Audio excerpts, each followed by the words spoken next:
नवंबर के प्यारे छात्र छात्राओं, आप लोगों को मेरा सुप्रभात। आज हम लोग काव्यखंड पाठ 3 पढ़ेंगे। काव्यखंड के पाठ 3 में आदमी नामा एक कविता हम लोग को पढ़नी है। इस कविता के कवि नज़ीर अकबराबादी जी हैं। नज़ीर क्यों बोला गया आप ध्यान देंगे, ज के नीचे नुक्ता है। जब कभी भी उर्दू शब्द हिंदी में ज्यों के त्यों प्रयुक्त होते हैं तो का, खा, गा, जा और फा इसके नीचे नुक्ता का प्रयोग करना अनिवार्य हो जाता है। यदि हम नुक्ता का प्रयोग नहीं करें तो अर्थ का अनर्थ हो जाएगा। उदाहरण के लिए सज़ा, यदि जा के नीचे हम नुक्ता लेते हैं तो सज़ा का अर्थ होता है पनिशमेंट, दंड। यदि नुक्ता देना हम छोड़ दें, सीधे लिख दें सजा, तो सजाना होता है जैसे हम लोग कमरे को सजाते हैं या किसी पंडाल को सजाते हैं, मंडप को सजाते हैं, तो सजाना क्रिया हो गई, वह सजाना क्रिया है। तो चलिए इस कविता को पढ़ने से पहले हम लोग नज़ीर अकबराबादी का परिचय जान लें। नज़ीर अकबराबादी का जन्म 1735 ईस्वी में दिल्ली शहर में हुआ। बाद में इनका परिवार आगरा जाकर बस गया और वहीं इन्होंने आगरा के अरबी फारसी के मशहूर अदीबों से तालीम हासिल की। आगरा के जो मशहूर अदीब थे, अदीब का बहुवचन है अदीबों, यानी अरबी फारसी के मशहूर विद्वानों से इन्होंने तालीम का अर्थ होता है शिक्षा। नज़ीर हिंदू त्योहारों में बहुत दिलचस्पी लेते रहे। एक कट्टर मुसलमान नहीं थे, ये मानवतावादी कवि थे। ये हिंदू और मुसलमानों के बीच कोई अंतर नहीं समझते थे। खासकर हिंदू त्योहारों में ये काफ़ी दिलचस्पी लेते थे और उसमें शामिल होकर दिलो जान से लुत्फ़ उठाते थे। यानी लुत्फ़ उठाना मतलब आनंद लेना। मियाँ नज़ीर राह चलते नज़्में कहने के लिए मशहूर थे। रास्ते में चलते चलते ये नज़्में यानी कविताएं तैयार कर लेते थे। अपनी टट्टू पर सवार नज़ीर को कहीं से कहीं आते जाते समय राह में कोई भी रोककर फरियाद करता था, उनसे आग्रह करता था। फरियाद करना मतलब आग्रह करना, रिक्वेस्ट करना, निवेदन करना कि उसके हुनर या पेशे से ताल्लुक़ रखने वाली कोई नज़्म कह दीजिए।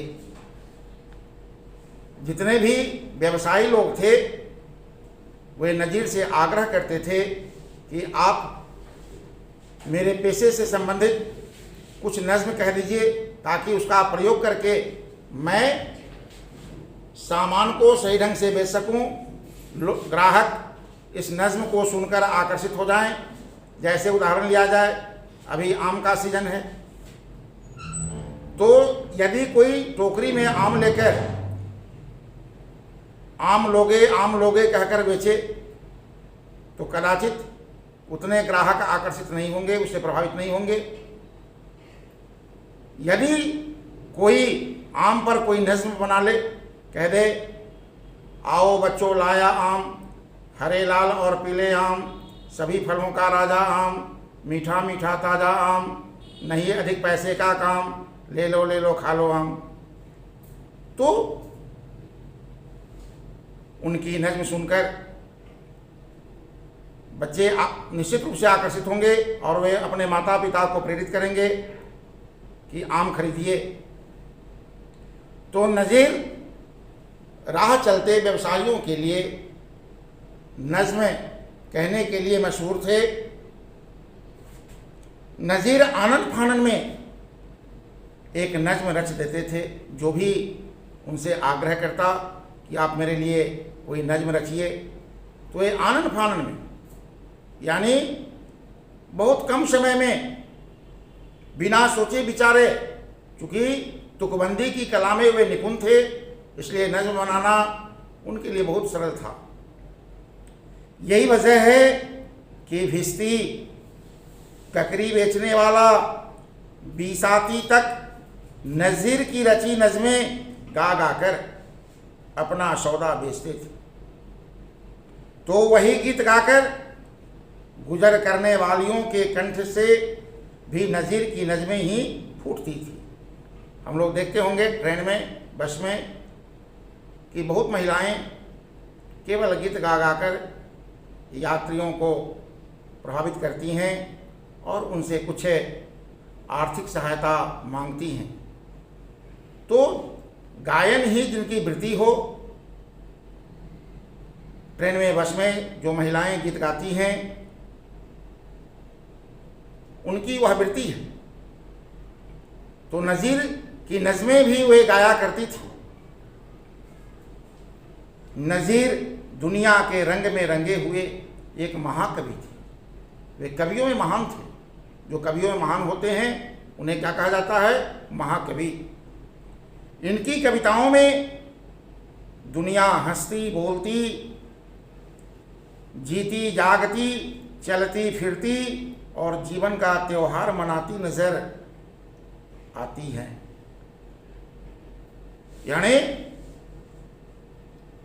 नज़ीर की कविताओं के साथ ही यदि यह कहा जाए कि दुनिया हंसती है, बोलती है, जीती है, जागती है, चलती है, फिरती है, तो शायद यह बात अतिरंजित नहीं जान पड़ेगी। प्यारे बच्चों, नज़ीर ऐसे कवि हैं जिन्हें हिंदी और उर्दू दोनों भाषाओं के आम जन ने अपनाया। हिंदू भाषा भाषी लोग भी और उर्दू भाषा भाषी लोग भी नज़ीर को दिल से चाहते थे। नज़ीर की कविताएं हमारी राष्ट्रीय एकता की मिसाल है। राष्ट्रीय एकता पर भी कई नज़मों की रचना नज़ीर साहब ने की है, जिसमें कई जातियां, कई प्रदेश, कई भाषाएं और कई परंपराएं होते हुए भी सब में एक है।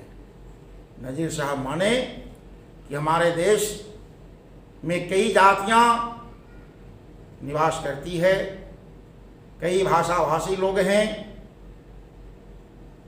सबके रीति रिवाज अलग अलग हैं, फिर भी अनेकता में एकता का यह देश है। अनेकता में एकता का पाठ पढ़ाने वाले बहुत से साहित्यकार हुए हैं, उसमें नज़ीर का भी एक स्थान है। हम लोग सुनते होंगे एक गीत में कि हम हिंद देश के निवासी सभी जन एक हैं, रंग रूप वेश भाषा चाहे अनेक हैं। तो यह अनेकता में एकता का परिचायक है। नज़ीर अपनी रचनाओं में मनोविनोद करते हैं। मनोविनोद करना मतलब मनोरंजन करना, मन बहलाना, हंसी ठिठोली करते हैं, यानी हंसी मजाक भी करते हैं। कहते हैं कि सब ठाठ परा रह जाएगा जब लाद चलेगा बंजारा। ऐसी नसीहत देने वाला यह कवि अपनी रचनाओं में जीवन का उल्लास और जीवन की सच्चाई उजागर करता है। जीवन सत्य क्या है? नज़ीर की यह पंक्ति इसे प्रमाणित करती है कि जो भी संसार में आए हैं, इस मृतलोक में जो भी आए हैं, सबको एक न एक दिन जाना है। आए हैं सो जाएंगे, राजा रंक फकीर, एक सिंहासन चली चले, एक बंधे जंजीर। यह सत्य है। नज़ीर को भी यह दुनिया छोड़कर एक दिन जाना पड़ा। 1830 ईस्वी में उनका देहावसान हुआ। इस दुनिया को छोड़कर वे चले गए।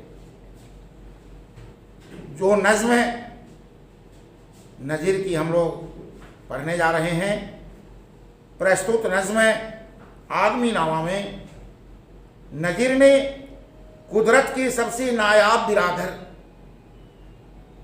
मानव जो है, आदमी जो है, वह कुदरत का सबसे नायाब बिरादर है। यानी 84 लाख योनियों में सर्वश्रेष्ठ प्राणी मानव को कहा गया है।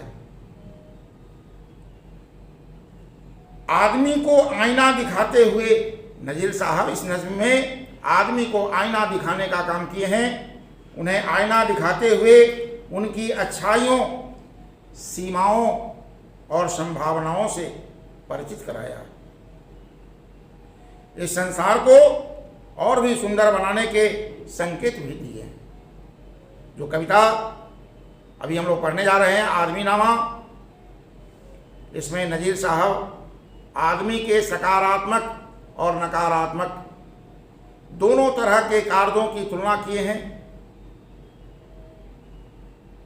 और बताए हैं कि मानव अपने आप को, चाहे वो अच्छा कर्म करने वाला हो या बुरा कर्म करने वाला हो, सब अपने आप को आदमी ही कहता है, आदमी ही मानता है। इसलिए किसी शायर को कहना पड़ा, मैं आदमियों की दुनिया में ढूंढता हूं आदमी। पूरे विश्व में आदमी ही आदमी है, लेकिन आदमियत है या नहीं, मानव की मानवता कहाँ लुप्त हो गई, ये एक विचारणीय प्रश्न है। नज़ीर साहब मानव समुदाय को आईना दिखाए हैं और उन्हें बुराई के रास्ते से अच्छाई के रास्ते पर लाने का प्रयास इस नज़्म के माध्यम से किए हैं। प्यारे बच्चों, देखें क्या कहते हैं वो। कविता में कुल 4 छंद हैं। प्रथम छंद में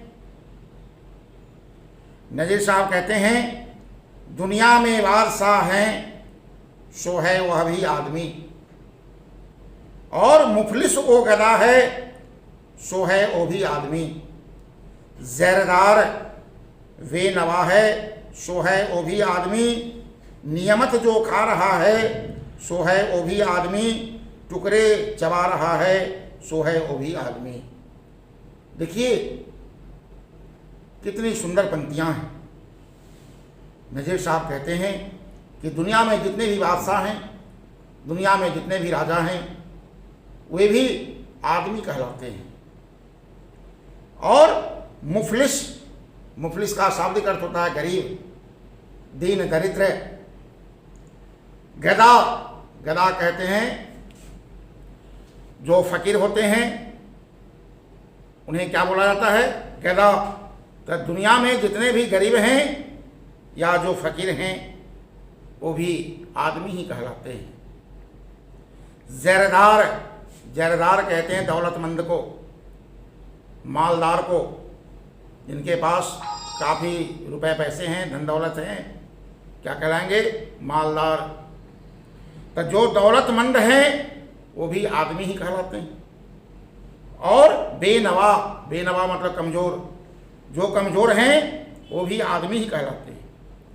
नियमत जो खा रहा है, नियमत कहते हैं स्वादिष्ट भोजन को, जो स्वादिष्ट भोजन करते हैं वो भी आदमी ही कहलाते हैं। टुकड़े चबा रहा है सो है वो भी आदमी। और बहुत हमारे यहाँ ऐसे फकीर हैं, ऐसे दरिद्र हैं, ऐसे कंगाल हैं जिन्हें दोनों जून भरपेट भोजन नहीं मिल पाता। सेठ साहूकारों के फेंके गए भोजन के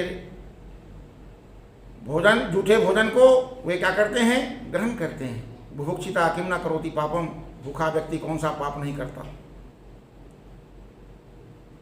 पेट की ज्वाला शांत करने के लिए सेठ साहूकारों के टुकड़े को वे चबाने के लिए विवश हैं। तो जो टुकड़े चबा रहे हैं वो भी आदमी ही कहलाते हैं। ये प्रथम छंद का अर्थ है। देखिए द्वितीय छंद में क्या कहते हैं, मस्जिद भी आदमी ने बनाई है या मियाँ, बनते हैं आदमी ही इमाम और खुतबा ख्वां, पढ़ते हैं आदमी ही कुरान और नमाजियाँ, और आदमी ही उनकी चुराते हैं जूतियाँ, जो उनको उतारता है सो है वो भी आदमी। नज़ीर साहब कहते हैं जिन्होंने मस्जिद बनाया, जो मुसलमान मस्जिद बनाता है वो भी आदमी ही कहलाता है, और आदमी ही नमाज पढ़ने वाले होते हैं और कुरान शरीफ का अर्थ बताने वाले होते हैं। खुतबा ख्वां मतलब जो कुरान शरीफ का अर्थ बताने वाला होता है उसको बोला जाता है खुतबा ख्वां। आदमी ही कुरान शरीफ का अर्थ बताने वाले हैं। प्यारे बच्चों, हम लोग जानते हैं कि इस्लाम धर्म का धार्मिक ग्रंथ है कुरान शरीफ है। पढ़ते हैं आदमी ही कुरान और नमाजियाँ, आदमी ही कुरान भी पढ़ते हैं और आदमी ही नमाज भी पढ़ते हैं, और जो उन नमाजियों के जूते चुरा लेते हैं वो चोर भी कोई आदमी है, और जो उस चोर को जूते चुराते हुए पकड़ लेता है वो पकड़ने वाला इंसान भी कोई आदमी ही है। अभी हम लोग देखें आदमी के कुछ सकारात्मक कार्य को और कुछ नकारात्मक कार्य को, कुछ पुण्यदायक कार्य को, कुछ पाप से परिपूर्ण कार्य को। फिर भी आदमी आदमी है, उसके लिए कोई अलग शब्द नहीं है। साफ यदि हम कह दें कि ये सब कौन है, सीधा जवाब होगा ये सब आदमी है। आगे कहते हैं या आदमी पे जान को मारे हैं आदमी, और आदमी पे तेग को मारे हैं आदमी, पगड़ी भी आदमी की उतारे हैं आदमी, चिल्ला के आदमी को पुकारे हैं आदमी, और सुन के दौड़ता है सो है वो भी आदमी। यानी आदमी पे जान को मारे हैं आदमी, एक आदमी के जान बचाने के लिए जो अपना जान न्यौछावर कर देता है वो भी कोई आदमी ही है, और किसी जीता जागता इंसान पर जो तेगा चला देता है वो भी कोई आदमी ही है। हत्यारा जो तेगा चलाकर किसी की जान ले लेता है वो भी आदमी ही कहलाता है। पगड़ी भी आदमी की उतारे हैं आदमी, पगड़ी उतारना मतलब इज्जत बर्बाद करना, किसी आदमी के इज्जत को बर्बाद करने वाला भी कोई आदमी ही होता है, और